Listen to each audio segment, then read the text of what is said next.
processing. Super Nintendo doesn't. But honestly, it was never really clear if blast processing was even a real thing. At least until recent years, because yes, blast processing is indeed very real, and we have a demo utilizing this technique which you can download and try for yourself. And what you're looking at right now is an example of blast processing. Yes, it's just a static image, but the color palette is expanded beyond what the Mega Drive can typically deliver in a single image. It's fascinating stuff that could have allowed the system to push beyond its typical color palette limitations. And I'm joined to discuss it by the man behind this demo, Gabriel Morales. Hey John, pleasure to be here. Now before we dive in, why don't you first share a bit of history on your Genesis programming? Well, I got into Sega Genesis hacking around 1997 as a hobby.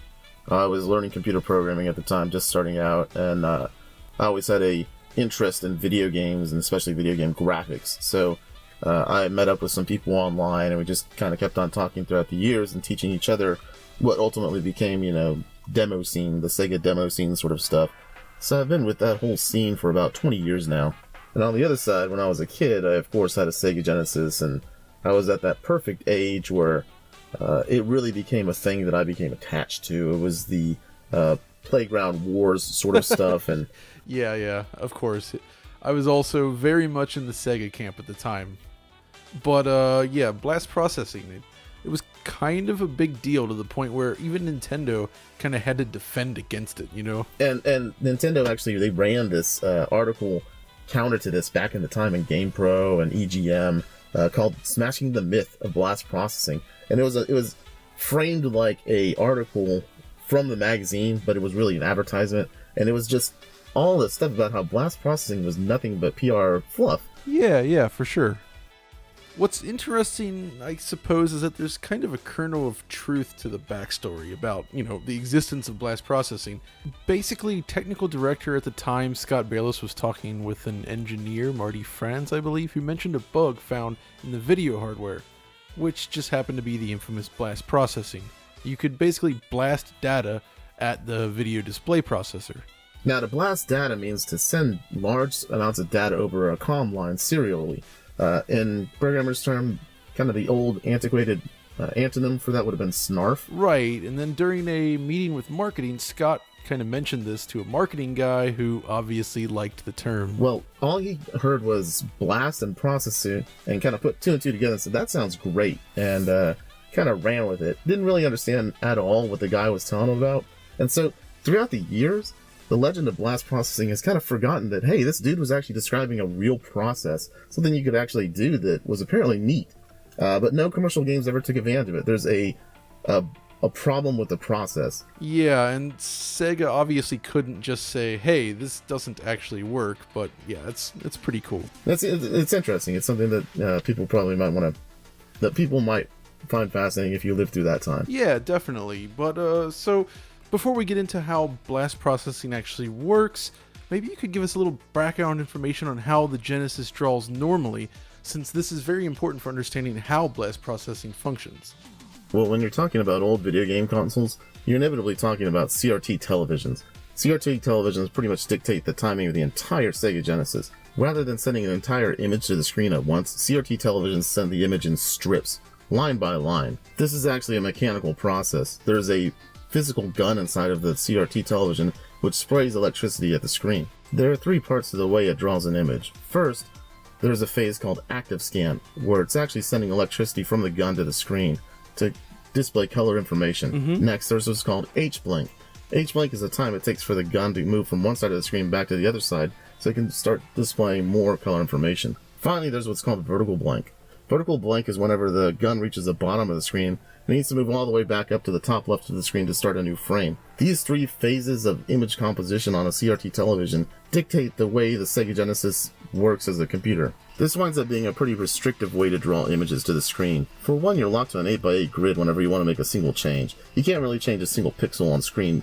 It's actually slow to talk to different pieces of memory inside the VDP due to its convoluted nature by which it draws the screen. To speed things up, the VDP has what's called a DMA controller. DMA stands for Direct Memory Access. Right. It's like a direct pipeline from one area of memory on the Sega Genesis to another area of memory. If you're familiar with the water levels of Sonic the Hedgehog, The transparency effect is achieved using DMA. The game waits until the television is at a certain position on the screen, and then it sends a command to start changing the color palettes inside of the VDP's memory. Oh, yeah. It basically doubles the number of possible colors on the screen and kind of gives the impression of transparent water. Now, if you've got keen eyes, you might notice that the old Sonic games used to have this flashing sprite at the water line that kind of flickered on and off rapidly. Yeah, right. The reason it's doing this is because there's actually a flaw in the DMA design of the VDP. The VDP only has one line to talk to the television, then one line to talk to the 68,000. Yeah, so why does this happen exactly? Well, whenever the 68,000 uses that line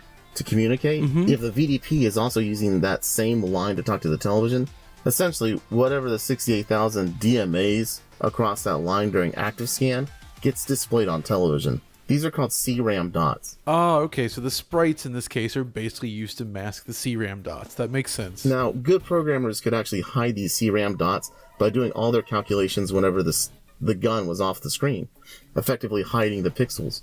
Right. And that's basically what you see then in the overscan regions of many games. Alright, so how does this relate to blast processing? Well, over the years, some very smart people figured out that if you carefully time these CRAM dots to appear on screen, you can send pure color information to the television, completely bypassing all the tiles and color palette of the VDP. The problem is, in order to achieve a stable image using this, you have to pretty much guarantee that the 68,000 knows exactly when the television is going to start spraying the first upper left corner of the image. If the 68,000 starts sending color pixel information too early or too late, the image will go out of phase. Right, and then you basically get a scrambled looking image in return. I think I remember John Burton, who founded Traveler's Tales back in the day, talking about this technique on his YouTube channel, Game Hut. Traveler's Tales included a tuning feature to try and account for an image being out of phase, but they ultimately found that was too cumbersome for people to deal with. So for many years, nobody could do blast processing. It was essentially impossible to achieve a stable image. You couldn't sync the 68,000 to the CPU. Alright, so how was the problem solved then? Well, a few years ago, Oreg866 and Chili Willy sort of stumbled upon this formula which would allow them to sync the 68,000 to the television, always to know with precise timing when and where on the screen they were going to be drawing to. Now, because the television can't actually communicate with the 68,000 directly, they had to do this using a series of commands within the 68,000. Eventually, another user named Nemesis would come through with a logic sniffer and actually figure out why this precise formula would sync things up. What Nemesis explained is that the different parts of the formula worked as a form of error correction, going from large error to small error. The first part of the syncing process is called the vertical blank interrupt, whenever the television sends a signal that it's ready to start drawing in the upper left portion of the screen. Now, depending on what calculations were happening in the Sega Genesis before that, it could be as many as 12 pixels off, meaning that when the 68,000 thinks the gun might be in the upper left-hand corner of the screen, it might actually be 12 pixels before that. Oh, this is where the command queue stuff you mentioned to me yesterday comes in, isn't it? Where you basically send a bunch of commands to the queue and the VDP runs through them in order, and I think it's first in, first out. Well, if you send more than 4 commands to that command queue, the VDP will halt. It'll throw its hands in the air and say, "Hold on, I need some time to compute this. Wait," and it'll tell the 68,000 to stop for a second. So it was worked out that by using 13 full commands to this queue would provide just enough time to eat up 12 pixels worth of error accumulation from the V-blank interrupt. Only problem is that V-blank interrupt error accumulation could vary. So if you were doing this without, say, 12 pixels of error, you might add another 1 or 2 pixels in the opposite direction. This required an error correction of 1 or 2 pixels, and that's where that DRAM refresh stuff starts to come into play. The general idea was to aim for 1 pixel after the DRAM refresh. Whenever a DRAM refresh update period occurs, it tells the entire computer to stop what it's doing and wait a second so it can recharge the memory. Thus, if you were 1 or 2 pixels early, it would get delayed to the pixel you assumed you were on in the first place. So the problem is, how do you aim for one of these DRAM refresh update periods? Well, it was worked out that 4 no operation commands, after 13 FIFO writes, would just so happen to aim you right at that DRAM refresh period. Part of the secret of a DMA controller is that it will automatically advance in memory without the programmer's input. So you can point the DMA controller at one portion of memory, say the first value in color RAM, and you can say, I'm going to send you a large string of colors, and after it receives each individual bit of color, it'll move to another memory address. So with one command, you could tell it to fill an entire palette, rather than having to send multiple commands to tell it which palette entry to send to. The first color of the palette is what's called the background color, and if nothing else is displayed on the screen, it'll show up no matter what. Wow, okay, that's quite a summary, but I think there's probably even a lot more to it than that. So I guess kind of a quick summary then. Basically, as far as I'm understanding it at least, the technique allows you to constantly change background color 0 it is, and stream that color information directly to the VDP, allowing you to select any possible color available to the Mega Drive and use it on a pretty much a per pixel basis, or I guess in this case it's like 2 pixel chunks since you're kind of in chunky resolution mode. It's rather difficult to wrap my head around this whole thing, honestly. It's kind of insane that this was even figured out in the first place, to be honest. For what it's worth, Nemesis thought that the discovery of such a formula that would achieve sync would never ever occur. It was like a needle in a haystack discovery. Now the cool thing is, the discovery of this alternate graphics mode in the Sega Genesis opens up a lot of possibilities. It takes up the entire 68,000 to do, so you're limited on the number of computations you can do, but the Sega CD adds all sorts of opportunities. In fact, Chili Willy created a port of Wolfenstein to the Sega CD using this method. Yeah, that seems like there was a lot of potential to use this technique specifically with the Sega CD. Especially since you have more memory available in the Sega CD hardware itself, so it kind of opens up a lot of possibilities there. But yeah, this whole topic is kind of insane, and I'm sure you could go on for like another hour or two about it, but I should probably wrap things up so that we can get this bad boy live. Just want to say one last shout out to Oreg866 and Chili Willy for the discovery of the sync method, and for Nemesis for explaining exactly why it works and timing, and for Seek for additional information. Cool. Well, thanks so much for joining me here today then. Hey John, no problem.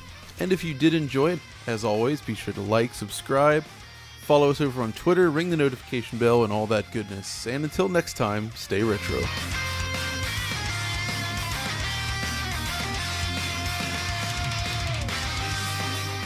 The Sega Genesis has blast processing. Super Nintendo doesn't.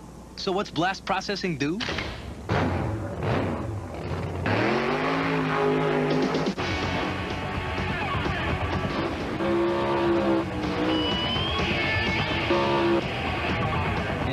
What if you don't have blast processing?